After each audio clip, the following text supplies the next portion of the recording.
നമസ്കാരം. എല്ലാവർക്കും ഈ ചാനലിന്റെ ഏറ്റവും ആദ്യത്തെ വീഡിയോയിലേക്ക് സ്വാഗതം. എന്താണ് ഗെയിം ഇൻഡസ്ട്രി, എങ്ങനെ ഗെയിം ഇൻഡസ്ട്രിയിലേക്ക് കയറിപ്പറ്റാനായിട്ട് പറ്റും എന്നുള്ള ഈ രണ്ട് ചോദ്യങ്ങൾക്കുള്ള ഉത്തരവാണ് നമ്മൾ ഇന്ന് ഒരുമിച്ച് കണ്ടുപിടിക്കാനായിട്ട് പോകുന്നത്. എന്റെ പേര് Jikkuvan. Welcome to my channel. അപ്പോൾ വീഡിയോയിലേക്ക് കടക്കുന്നതിന് മുന്നായിട്ട് ഞാൻ എന്തുകൊണ്ട് ഇങ്ങനെ ഒരു ചാനൽ സ്റ്റാർട്ട് ചെയ്യാനായിട്ട് പ്ലാൻ ചെയ്തു എന്നുള്ളതിനെ പറ്റി പറയാം. ഒരുപാട് ഫാമിലീസ്, ഞാൻ ആസ് എ പേഴ്സൺ ഗെയിം ഇൻഡസ്ട്രിയിൽ 8 വർഷം എക്സ്പീരിയൻസ് ഉള്ള ഒരു വീഡിയോ ഗെയിം ഡിസൈനറാണ്. യൂബിസോഫ്റ്റ് പോലെയുള്ള കമ്പനികളിൽ വർക്ക് ചെയ്യാനായിട്ടുള്ള ഭാഗ്യം എനിക്ക് കിട്ടിയിട്ടുണ്ട്. ആ ഒരു എക്സ്പീരിയൻസ് വെച്ചിട്ടാവും ഒരുപാട് ഫാമിലീസ്, ഒരുപാട് ഫ്രണ്ട്സ് എൻ്റെ അടുത്ത് ചോദിച്ചിട്ടുണ്ട്, പക്ഷേ ഞാൻ ഒത്തിരി ഗെയിം കളിക്കാം, പബ്ജിയുടെ പുലിയാണ് ആശാൻ, പക്ഷേ എനിക്ക് ഗെയിം ഇൻഡസ്ട്രിയിൽ എന്തെങ്കിലും ഒരു ജോലി കിട്ടാനായിട്ട് സാധ്യതയുണ്ടോ? അതുപോലെ ഫാമിലീസ് എന്നെ വിളിച്ചിട്ട് ചോദിച്ചിട്ടുണ്ട്, ഞങ്ങളുടെ റിലേറ്റീവ് പിന്നെ ഒരു കക്ഷി രാവിലെ തൊട്ട് വൈകുന്നേരം വരെ ഗെയിം കളിയാണ്, എന്തെങ്കിലും ജോലി ജിക്കുവിനെ ശരിപ്പെടുത്താനായിട്ട് പറ്റുമോ എന്നുള്ള ചോദ്യങ്ങൾക്കുള്ള ഉത്തരവും കൂടിയാണ് ഈ ഒരു വീഡിയോ എന്ന് വേണം പറയാനായിട്ട്. ആ ഗെയിം ഇൻഡസ്ട്രിയെ പറ്റി അറിയാൻ പാടില്ലാത്ത ഒരുപാട് കാര്യങ്ങൾ, അല്ലെങ്കിൽ കൂടുതൽ അറിഞ്ഞിരുന്നെങ്കിൽ എന്ന് കരുതുന്നത് ഒരുപാട് പേർ നമ്മുടെ കൂട്ടത്തിലുണ്ട് എന്ന് മനസ്സിലാക്കിയത് കൊണ്ടാണ്, പ്രത്യേകിച്ച് നമ്മുടെ കേരളത്തിൽ, ഞാൻ ഇങ്ങനൊരു വീഡിയോ അല്ലെങ്കിൽ ഇങ്ങനൊരു ചാനൽ തുടങ്ങാനായിട്ട് താല്പര്യപ്പെട്ടു. അപ്പോൾ വീഡിയോ ഗെയിം ഇൻഡസ്ട്രിയിലേക്ക് എങ്ങനെ കയറി പറ്റാം? ആക്ച്വലി ഇത് വളരെ എളുപ്പമാണ്. പക്ഷെ എന്നാൽ അങ്ങോട്ട് കയറി ചെല്ലുന്നതിന് മുന്നേ ആയിട്ട് വീഡിയോ ഗെയിം ഇൻഡസ്ട്രി എന്താണ് എന്ന് മനസ്സിലാക്കേണ്ട ഒരു ആവശ്യകത നമുക്കുണ്ട്.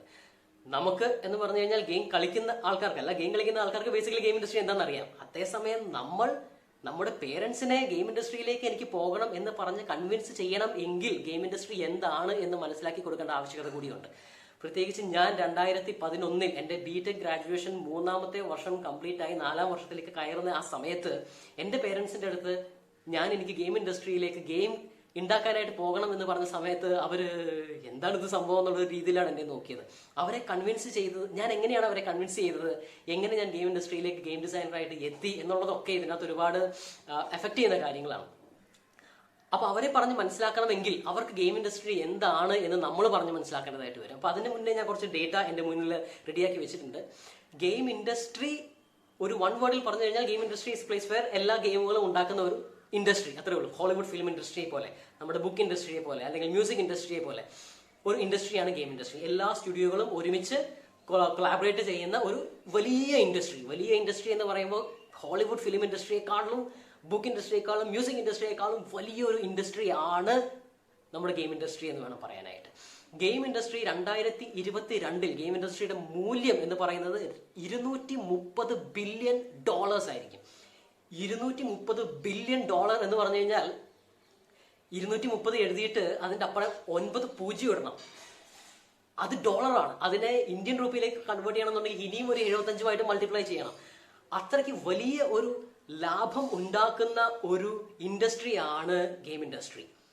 ഇനി ഗെയിം ഇൻഡസ്ട്രിയുടെ മറ്റൊരു രസകരമായ ഒരു വസ്തുത പറഞ്ഞു കഴിഞ്ഞാൽ, എംപ്ലോയ്മെന്റ് ഗ്രോത്ത് റേറ്റ് 8.6% എല്ലാ വർഷവും കൂടുന്ന ഒരു ഇൻഡസ്ട്രിയും കൂടിയാണ്. അതായത് ഇന്ന് നമുക്ക് 100 ജോലിയാണ് ഗെയിം ഇൻഡസ്ട്രിയിൽ ഉള്ളത് എങ്കിൽ നാളെ അത് 108 ആവും. 8% ഗ്രോത്ത് റേറ്റ് കൂടിക്കൊണ്ടിരിക്കുന്ന ഒരു ഇൻഡസ്ട്രിയും കൂടിയാണ് ഗെയിം ഇൻഡസ്ട്രി എന്നുള്ളതാണ് അതിൽ ഏറ്റവും ഇമ്പോർട്ടന്റ് ആയിട്ടുള്ള വസ്തുത. അതായത് ഓരോ വർഷം കഴിയുമ്പോഴും 10% ജോലി നമുക്ക് സാധ്യത കൂടിക്കൂടി വരികയാണ്. ഈ $230 ബില്യൺ ഇൻഡസ്ട്രി എന്ന് പറയുന്നത് ഹോളിവുഡ് ഫിലിം ഇൻഡസ്ട്രിയെക്കാളും മ്യൂസിക് ഇൻഡസ്ട്രിയെക്കാളും ബുക്ക് ഇൻഡസ്ട്രിയെക്കാളും ഒക്കെ വളരെ വലുതാണ്. അപ്പോൾ തന്നെ നമുക്ക് മനസ്സിലാക്കാനായിട്ട് സാധിക്കും ആ ഒരു ഇൻഡസ്ട്രിയിൽ ജോലി കിട്ടി കഴിഞ്ഞു കഴിഞ്ഞാൽ എന്ത് ശമ്പളം നമുക്ക് ഉണ്ടാവുമെന്ന്. ഇപ്പോൾ US-ലോട്ടൊക്കെ പോയി കഴിഞ്ഞാൽ, ഞാൻ ശമ്പളത്തിന്റെ കാര്യം ഞാൻ പറയാം, അത് മറ്റൊരു വീഡിയോയിൽ ചെയ്യുന്നതായിരിക്കും ഏറ്റവും നല്ലത്. US-ലൊക്കെ പോയി കഴിഞ്ഞു കഴിഞ്ഞാൽ നമുക്ക് 35 ലക്ഷം രൂപയാണ് ഒരു വർഷം ഒരു ആവറേജ് ഗെയിം ഇൻഡസ്ട്രിയിൽ ജോലി ചെയ്യുന്ന ആളുടെ ശമ്പളം നമുക്ക് കിട്ടുക. അതിലേക്ക് ഞാൻ പിന്നെ വരാം. പക്ഷെ ഒന്ന് ഓർത്ത് നോക്കി കഴിഞ്ഞു കഴിഞ്ഞാൽ, ഇപ്പോൾ നമ്മുടെ പേരൻസിനെ നമ്മൾ കൺവിൻസ് ചെയ്യുമ്പോഴത്തേക്കും ഈ ഇൻഡസ്ട്രി എന്ത് വലുതാണ്, ആ ഇൻഡസ്ട്രിയിൽ എനിക്കുള്ള സ്കോപ്പ് എന്താണ് എന്ന് പറഞ്ഞ് മനസ്സിലാക്കുന്നത് വളരെ ഇമ്പോർട്ടൻ്റ് ആയിട്ടൊരു ഘടകമായിട്ട് വരും. ഇപ്പോൾ ഒരു ഗെയിം ഫോർ എക്സാമ്പിൾ എടുത്തു കഴിഞ്ഞാൽ പോട്ടെ, ഇപ്പോൾ നമ്മളൊരു ഏറ്റവും ബിഗസ്റ്റ് ആയിട്ടുള്ള ഒരു മൂവി എടുത്തു കഴിഞ്ഞാൽ, മൂവി നമുക്ക് നമ്മുടെ പേരൻസിനൊക്കെ എളുപ്പത്തിൽ മനസ്സിലാക്കാനായിട്ട് പറ്റും എന്നുള്ളതുകൊണ്ടാണ് മൂവിയുടെ കാര്യം പറയുന്നത്. മൂവി ഒരു ഒരു ഒരു ഒരു ഒരു അവതാർ പോലെ ഒരു മൂവി, എനിക്ക് കറക്റ്റായിട്ട് എക്സാക്ട് നമ്പർ അറിയില്ല, $250 മില്യൺ അത് ഉണ്ടാക്കി കഴിഞ്ഞ് കഴിഞ്ഞാൽ ഒരു $1 ബില്യൺ അതിന് ടേൺ ഓവർ കിട്ടി കഴിഞ്ഞ് കഴിഞ്ഞാൽ അത് വലിയൊരു നമ്പറാണ് അവരെ സംബന്ധിച്ച്, അല്ലെ? അവർക്കത് പെട്ടെന്ന് റിലേറ്റ് ചെയ്യാൻ പറ്റുന്ന വലിയൊരു നമ്പറാണ്. എന്നാൽ ക്ലാഷ് ഓഫ് ക്ലാൻസ് എന്ന് പറയുന്ന ഗെയിം നമ്മളെല്ലാവരും കളിച്ചിട്ടുണ്ടാവും. ക്ലാഷ് ഓഫ് ക്ലാൻസ് ഇതുവരെയുള്ള അതിന്റെ 2012 ഇറങ്ങിയത് തൊട്ട് ഇപ്പോൾ വരെ $6 ബില്യൺ ആണ് ആ ഒരു ഗെയിം ഒറ്റയ്ക്ക് നേടിയെടുത്തിട്ടുള്ളത്. പബ്ജി വേറൊരു എക്സാമ്പിൾ പറഞ്ഞു കഴിഞ്ഞാൽ $1 ബില്യൺ അത് ടച്ച് ചെയ്തു. അതിന്റെ ലാഭത്തിൽ $1 ബില്യൺ ടച്ച് ചെയ്തിട്ടുണ്ട്. ഫ്രീ ഫയർ ഉണ്ട്, ഞാൻ ഡേറ്റ വായിക്കുകയാണെന്നുണ്ടെങ്കിൽ Fortnite $752 million, Knives Out $820 million, Free Fire $525 million. ഓരോ ഗെയിമുകൾ വാങ്ങിക്കൂട്ടിയിട്ടുള്ള ലാഭമാണ് ഈ കണക്കുകൾ.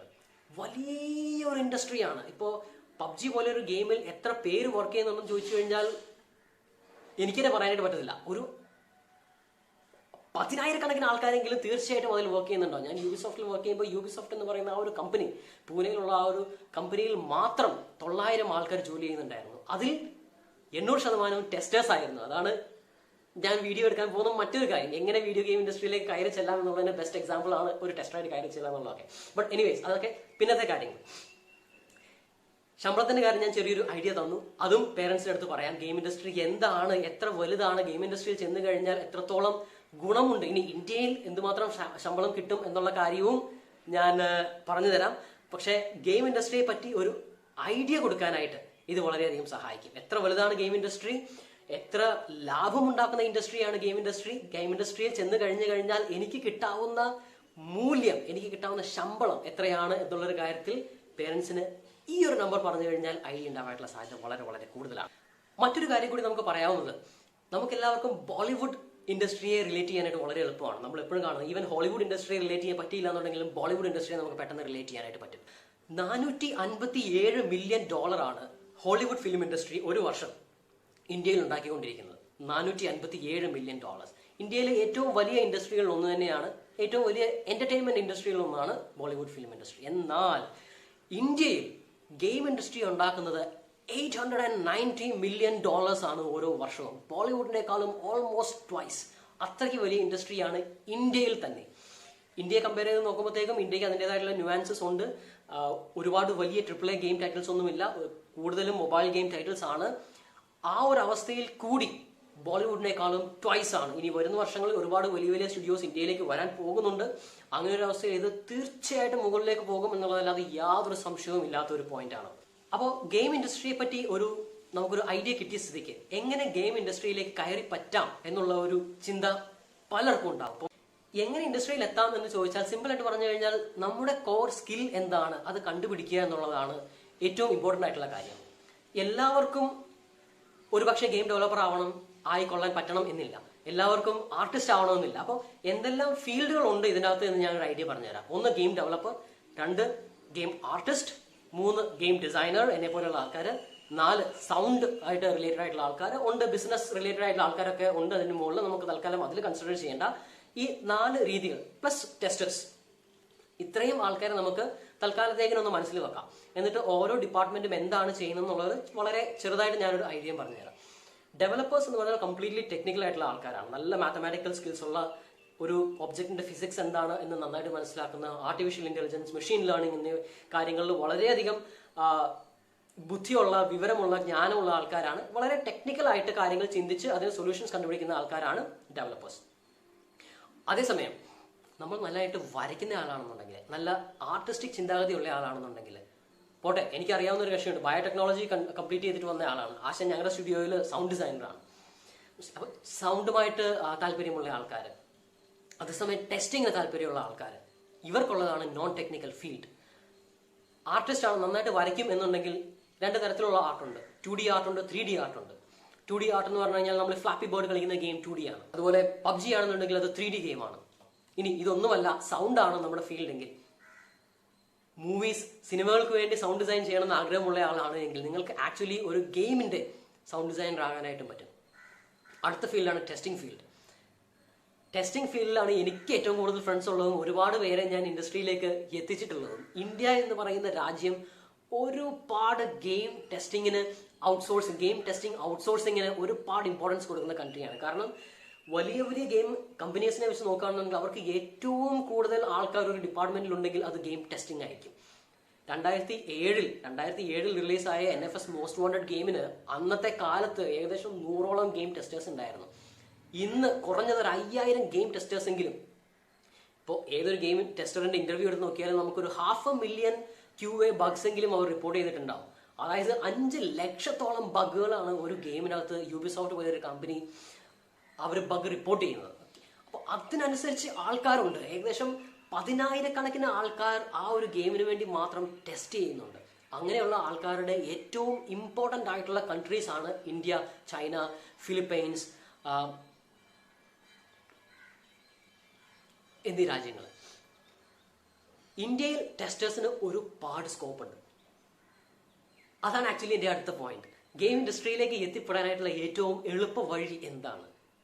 ഒരു ടെസ്റ്ററായിട്ട് കയറുക എന്നുള്ളതാണ്. നമുക്ക് ഇപ്പം ഒരു ഗെയിം ഡിസൈനർ ആയിക്കോട്ടെ. എൻ്റെ ഫ്രണ്ട് ഉണ്ട്, ആളിപ്പോൾ സൂപ്പർസെല്ലിൽ ഗെയിം ഡിസൈനറാണ്. ആശാൻ യൂബിസോഫ്റ്റ് ആദ്യം വന്ന് ഗെയിം ലോഫ്റ്റ് ആയിരുന്ന സമയത്ത് ഗെയിം ലോഫ്റ്റിൽ ഗെയിം ടെസ്റ്ററായിട്ട് കയറിയ ആളാണ്. അവൻ അവിടുന്ന് ഒരു ഇന്റേണൽ ഓപ്പണിംഗ് വന്നപ്പോൾ ഗെയിം ഡിസൈനറായിട്ട് അപ്ലൈ ചെയ്തു. അവൻ ഇന്റർവ്യൂ ക്രാക്ക് ചെയ്തു. എപ്പോഴും സ്വന്തം കമ്പനിയിലുള്ള ഒരാൾ റെഫർ ചെയ്യുമ്പോഴത്തേക്കിനും, അതായത് ടെസ്റ്റർ ആയിട്ടുള്ള ഒരാൾ ഇന്റേണൽ റെഫറൻസ് വഴി കയറുകയാണെന്നുണ്ടെങ്കിൽ തീർച്ചയായിട്ടും അയാൾക്ക് ജോലി കിട്ടാനുള്ള സാധ്യത വളരെ കൂടുതലാണ്. അങ്ങനെ അവൻ ഗെയിം ഡിസൈനർ ആവുന്നു. 10 വർഷം അവൻ യൂബിസോഫ്റ്റിൽ ഉണ്ടായിരുന്നു. അതിനുശേഷമാണ് ആശാൻ സൂപ്പർ സെല്ലിലേക്ക് പോയി ഇപ്പോൾ ബൂം ബീച്ചിന്റെ ഗെയിം ഡിസൈനറാണ്. കക്ഷി ഉണ്ടാക്കുന്ന കാശിന്റെ അളവ് ചിന്തിക്കാൻ പോലും പറ്റാത്തതാണ്. സൂപ്പർ സെൽ എന്ന് പറയുന്ന കമ്പനി നമുക്കറിയാം എത്ര റവന്യൂ ഉണ്ടാക്കുന്നുണ്ട് എന്ന്. Boom beach, clash royal, clash of clans, എല്ലാ ഗെയിമുകളും ഓരോ മാസവും $1 മില്യൺ ആണ് ഉണ്ടാക്കിക്കൊണ്ടിരിക്കുന്നത്. നമ്മൾ തല പൊട്ടിത്തെറിക്കുന്ന രീതിയിലാണ് ആശാന്റെ ശമ്പളം. ഗെയിം ടെസ്റ്ററായിട്ട് കയറുക എന്നുള്ളതാണ് എനിക്ക് തരാവുന്ന ഏറ്റവും വലിയ ഉപദേശം, അഡ്വൈസ്. ഗെയിം ടെസ്റ്ററായിട്ട് കയറാൻ വളരെ ഈസിയാണ് താനും. ഒരു ഡിഗ്രിയുടെ പോലും ആവശ്യമില്ല. യൂബിസോഫ്റ്റിൽ തന്നെ ഇന്റേൺസ് ആയിട്ട് വേണമെങ്കിലും കയറാം. അല്ല, വലിയ EA പോലുള്ള കമ്പനികൾ, EA ഉണ്ട്, യൂബിസോഫ്റ്റ് ഉണ്ട്, സിംഗ ഉണ്ട്, ഒരുപാട് വലിയ കമ്പനീസ്, വലിയ ഇൻഡസ്ട്രീസ് ഇന്ത്യയിൽ ഉണ്ട്. അവിടെ എല്ലാം ഗെയിം ടെസ്റ്ററായിട്ട് കയറാനായിട്ട് ഒരു ക്വാളിഫിക്കേഷനും വേണ്ട. ഗെയിം കളിച്ചിട്ടുണ്ടായ പരിചയം മാത്രം മതി. ഏറ്റവും ആദ്യത്തേതും അവസാനത്തേതുമായ ചോദ്യം എന്ന് പറയുന്നത് എന്തെല്ലാം ഗെയിമുകൾ നിങ്ങൾ കളിച്ചിട്ടുണ്ട് എന്നുള്ളതാണ്. ആ ഗെയിമുകളിൽ നിങ്ങൾ എന്തെല്ലാം കാര്യങ്ങൾ ചെയ്തിട്ടുണ്ട്, എത്രത്തോളം കംപ്ലീറ്റ് ചെയ്തിട്ടുണ്ട്, അതൊരു ക്രോണോളജിക്കൽ ഓർഡറായിട്ട് നമുക്ക് പറയാൻ പറ്റുമെങ്കിൽ ഉറപ്പാണ് നിങ്ങൾക്ക് ജോലി. ഗെയിം ടെസ്റ്ററായിട്ട് കാര്യം പറ്റുക. ഗെയിം ടെസ്റ്ററായിട്ട് കയറിയതിനു ശേഷം ഇന്റേണലി നിങ്ങൾക്ക് സൗണ്ട് ആയിക്കോട്ടെ താല്പര്യം, അല്ലെങ്കിൽ ആർട്ട് ആയിക്കോട്ടെ താല്പര്യം, ഡെവലപ്മെന്റ് ആയിക്കോട്ടെ താല്പര്യം, ഏതിന് വേണമെങ്കിലും ഗെയിം ടെസ്റ്ററായിട്ട് കയറാൻ വളരെ എളുപ്പമാണ്. ഗെയിം ടെസ്റ്ററായിട്ട് കയറാം. അപ്പോൾ എന്താണ് ഗെയിം ഇൻഡസ്ട്രി, എങ്ങനെ ഗെയിം ഇൻഡസ്ട്രിയിലേക്ക് കയറി പറ്റാം എന്നുള്ള 2 ചോദ്യങ്ങൾക്കുള്ള ഉത്തരവാണ് നമ്മളിപ്പോൾ പറഞ്ഞത്. ഒരുപാട് കാര്യങ്ങൾ എനിക്കിനി പറയാനായിട്ടുണ്ട്. ഗെയിം ടെസ്റ്ററായിട്ട് കയറുമ്പോഴത്തേക്കും എന്തൊക്കെ കാര്യങ്ങളാണ് ശ്രദ്ധിക്കേണ്ടത്, എങ്ങനെയെല്ലാമുള്ള ഇന്റർവ്യൂ ക്വസ്റ്റ്യൻസ് ആയിരിക്കാൻ ചോദിക്കുക, ഗെയിം ഡെവലപ്മെന്റിനെ പറ്റി ഒത്തിരി കാര്യങ്ങൾ പറയാനുണ്ട്, ഗെയിം ഡിസൈൻ എന്താണ് അതിനെപ്പറ്റി ഒത്തിരി കാര്യങ്ങൾ പറയാനുണ്ട്. അത് നമുക്ക് മറ്റൊരു വീഡിയോയിൽ വരാം. നിങ്ങൾക്ക് എന്തെങ്കിലും സംശയം ഉണ്ടെങ്കിൽ തീർച്ചയായിട്ടും ഈ വീഡിയോയ്ക്ക് കമന്റായിട്ട് ചെയ്യുക. ആ കമന്റുകളെ ബേസ് ചെയ്തുകൊണ്ടായിരിക്കും എൻ്റെ അടുത്ത വീഡിയോകൾ. ബേസിക്കലി ഒരുപാട് സംശയങ്ങൾ നിങ്ങൾക്ക് ഉണ്ടാവും എന്നെനിക്കറിയാം. ഇത് ഒരു തുടക്കമായിട്ടുള്ള ഏറ്റവും ആദ്യത്തെ വീഡിയോ ആയിട്ട് മാത്രം കൺസിഡർ ചെയ്യുക. ദയവായി കമന്റ് ചെയ്യുക, ലൈക്ക് ചെയ്യുക, സബ്സ്ക്രൈബ് ചെയ്യുക. ഈ ചാനൽ മറ്റുള്ള ആൾക്കാർക്ക് പ്രയോജനപ്രദമാകും എന്ന് തോന്നുകയാണെന്നുണ്ടെങ്കിൽ തീർച്ചയായിട്ടും അവരുമായിട്ടും ഷെയർ ചെയ്യുക. ഇതുവരെ കണ്ടതിന് നന്ദി. Thank you and good luck. Oh, by the way, stay safe.